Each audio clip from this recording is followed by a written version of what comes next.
گفتگوی من با رئیس مرکز مدیریت بیماری‌های واگیر وزارت بهداشت است، آقای گویا. آقای گویا، موضوع در دوره‌های مختلف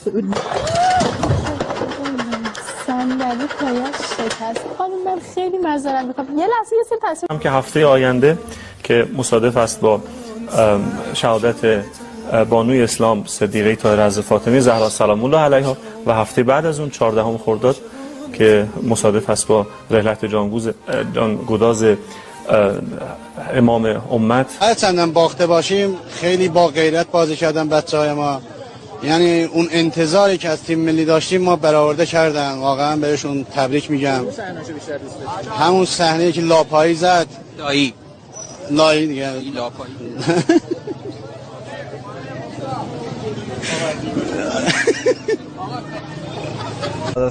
او دعایی که از ته دل بخواد داشته باشی چه دعاییه؟ دعای اما یجیب مستدرزا علی اما یش کسوف هست که باید حتما اینا یک لحظه دو مرتبه دعای اما یجیب یش کسوف هست. رسوم ما در این موقع سال اینه که از جای دیدنی